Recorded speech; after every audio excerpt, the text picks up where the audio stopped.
The big guy, Mr. 10%, President Biden, called into Morning Joe yesterday. He had some words, and he wasn't taking any guff. Okay, pal? The American public is not going to move away from me as an average voter. And again, I'm here for two reasons, pal. One, to rebuild the economy for hardworking middle-class people, give everybody a shot. Just a straight shot. Everybody gets a fair chance, number one. Number two, remember all this talk about how I don't have the black support? Come on, give me a break. Come with me. Watch. I'm getting so frustrated by the elites. Now, I'm not talking about you guys, but about the elites in the party who they know so much more. But if any of these guys don't think I should run against me, go ahead, announce for president. Challenge me in the convention. Ooh. Yeah, that's a throwdown. That's a throwdown. That's the vibrant, vital, probing, exacting, top of his game Biden that Morning Joe knows. Will it be enough to stave off those elites that are out for Biden, allegedly? Fun stuff. Good positioning. As I said, I think he's winning at this moment in terms of the right to stay. But for more on this, we're pleased to be joined by David Drucker, senior writer for The Dispatch, author of In Trump's Shadow, The Battle for 2024 and the Future of the GOP. Dave Drucker, thanks for joining us. Appreciate it. Yeah, good to be here, guys. So, the performance since the debate has been a bit uneven, the typical sort of missteps we've come to know and love from old Scranton Joe, but he's got AOC, he's got No Justice, No Peace Maxine, he's got Fetterman, he's railing against the elites, he's got Morning Joe all buttoned up, and he's winning the battle to stay so far, isn't he? Yeah, I'd say we don't exactly know yet. You know, look, I think for members of Congress in particular, to toss out your presumptive nominee 6 weeks before the convention would be a difficult choice no matter what was happening. And so I think that on the one hand, the loss in confidence in Biden is clear and widespread. The uncertainty is there's no unanimity about whether, one, Biden dropping would be a benefit, and number two, that they have somebody that they know for a fact would be better politically. And I think, that's where a lot of the indecision is. And, and to some degree, the indecision is based on the fact that they're very pleased with his work product as president, and they generally like him. And so they haven't been looking for an excuse to eject him. Right, he's a company man. Why wouldn't the company like him? I mean, of course. But here's the problem they have. Some of these ankle biting backbenchers have is that as you were sort of saying, and the polling bears out. I mean, Trump's up in the swing states, the Emerson polls that came out yesterday, for example. But, I mean, many are within the margin of error just outside. I don't think you can present data that suggests that, for example, Kamala Harris is going to do any better or anybody else named Michelle Obama, not named Michelle Obama. Well, look, let's leave the former First Lady out of it. She's not going to run. She was never going to run. I know. We say that all the time. That's my point. Right. But I think, and I don't think it matters how other Democrats look in polling right now, because name ID is not the same. They haven't really been considered. They haven't been campaigning. I think what we can say about the president is that it was a toss-up before the debate, but toss-ups have their gradations of toss-up, and he was on the poor end of that grade. Right. So he was losing before the debate. He's losing by more since the debate. And what he hasn't demonstrated yet is that he's recovered or can recover. Now, maybe he will recover. Maybe he can recover. He hasn't demonstrated that. And what are Democrats worried about, elected Democrats? That he can't recover. Why are they worried about that? Because of the debate, affirmed for many voters what their concern was about Biden. And with all the vulnerabilities you could state, we could talk about, the main one is age and infirmity. And he hasn't yet demonstrated that that was a blip. He may never be able to demonstrate that. That's his biggest problem. But isn't the biggest problem on that score I mean, they could put him back in the basement, or they could have sort of controlled events, telepromptered, do, easy call-ins like Morning Joe. The problem is one date on the calendar right now, September 10th. And what he does or doesn't do about making that debate, and if he decides to run the gauntlet again, assuming he's still around, how that goes. But I'd say actually you can't relax his schedule. That just adds to the lack of confidence and to this feeling that he's not up to the job. What he should be doing right now, which is what he has not been doing, is flooding the zone, whether it's campaign events, interviews, press conferences. He should make everybody so sick of, how vibrant he is that there are new visuals and it's no longer a question.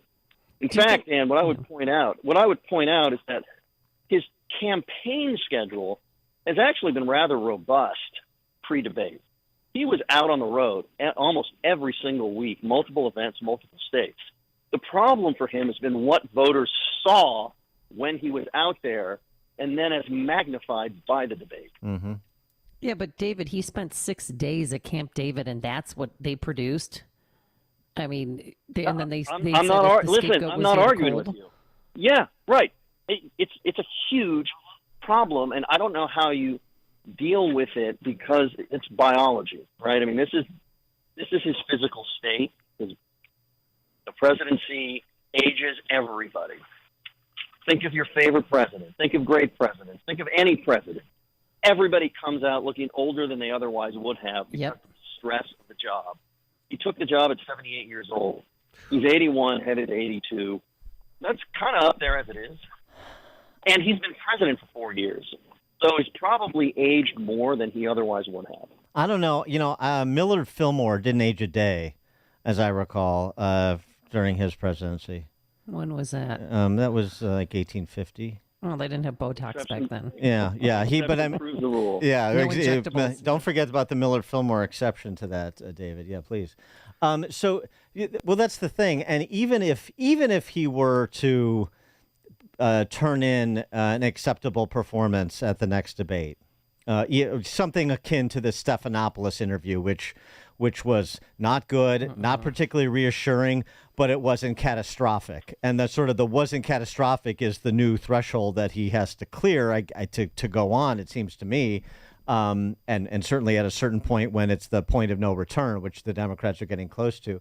But the other problem is the talk about his capacity, his physical condition will persist right until Election Day. You're not going to get around to it. I know he's trying desperately to turn this back to being about Trump and so forth, but he's really made this a referendum on his physical condition when he wants it to be a referendum on Trump as Hitler. Well, listen, for the time being, it's definitely a referendum on Biden, and the president definitely wants it to be a referendum on his opponent. I don't think, meeting the minimum threshold is enough. I think he needs to go above and beyond. I don't think people are ever going to decide, never mind, he's not too old, never mind, I'm not that concerned. I think that, in theory, he could do things that people might say, okay, based on the alternative and the doubts I had about the alternative, I think I could, take a shot with Biden, but it has to be magnitudes more than what we've seen over the last 10 days. Magnitudes more. And minimum showings, like we saw in the Stephanopoulos interview, and the fact that we've only had one on-camera interview it's not enough. It is part of it, so long as Democrats in key Senate races in swing House districts continue to be competitive, or in some of these where Republicans are trying to gain seats, continue to hold leads. As long as it doesn't start essentially redound to the detriment down ballot, does that provide more likelihood that he stays? I think that provides more cover in that there will be fewer Democrats calling for him to step down, right? I mean, there have been a few, maybe a handful, maybe 10 if I really counted it all up. There have been, probably a dozen or so across the country, delegates, key party operatives in important states. If his issues started to sink the party's candidates down ballot where we know they've been competitive, that might create some pressure. But, ultimately, strong parties don't exist anymore. The parties are basically glorified ballot access organizations. So for there to be a change, the president has to do it himself. They can't really, I mean, sure, there's a mechanism at the convention to do it, but the will, I just think, given his control of the party, given how all presidents control their parties, probably wouldn't be there. Well, we were talking about this yesterday. So if people attempt to try to sort of provide a graceful exit, gracefully escort him off stage. So if he won't go gracefully and he needs to be shown the window, what exactly does that look like?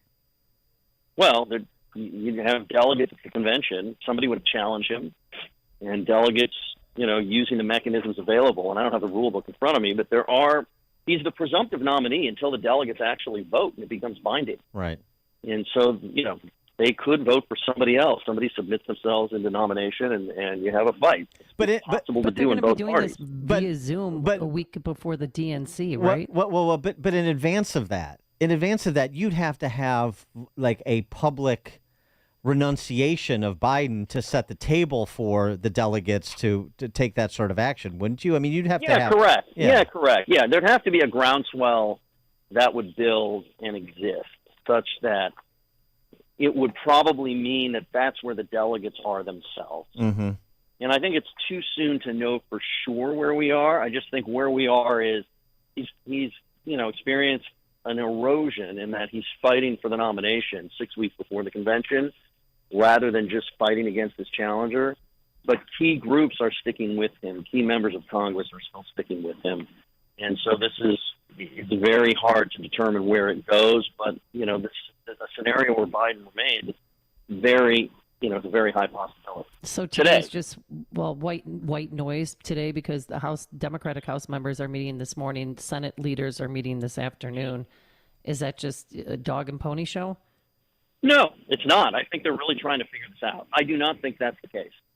They were away from Washington on a 4th of July recess, right? And so they were home and they were sort of experiencing this the way everybody else was. But this is the first time they're getting into a room to discuss this. It's not for show. I mean, I think they're literally trying to figure this out. Again, I think they haven't been looking for an excuse to get rid of him. This was foisted upon them by him. And now they're concerned that there's a problem he cannot overcome. In theory, you can overcome message. You can overcome tactics. You can even overcome vulnerabilities like inflation and things that have to do with how you govern. But he's 81 years old. He looks the way he looks. And you can't, that's something that's hard to overcome unless he just starts being different. The best thing that could happen to him actually is the upcoming Republican convention, because that's one way where the attention will be on Trump and Republicans and not him, sort of by format. And I wonder, if he can survive to and through the RNC, then you're really up against the clock. I mean, you don't really have time anymore to not make a move if you're going to make one. Yeah, look, I don't disagree. I mean, this is, they should have been having this conversation. If they had started this conversation a year ago, let's put it that way, then you're before the primaries and you have all this runway to figure things out, for pressure to build, for people to jump into the race and run against him in primaries, for him to consider more gracefully to exit, right? I mean, for him to drop now, there's a way for him to make it graceful, but everybody kind of knows it wasn't. And he's looked like all presidents. He's got an ego. He's prideful. You don't get that job if you're not that way. And so it's a very difficult, it's not an easy thing for somebody like him to contemplate. David Drucker, senior writer for The Dispatch, author of In Trump's Shadow, The Battle for 2024 and the Future of the GOP. David Drucker, thanks as always. Appreciate it. Anytime. Thank you. Thank you. And he joined us on our turnkey.pro answer line. You're listening to Chicago's Morning Answer with Dan Proft and Amy Jacobson on AM 560. The Answer. Signature Bank is Chicago's fastest growing independently owned business bank. It's a bank where relationships still matter. Signature Bank knows your name,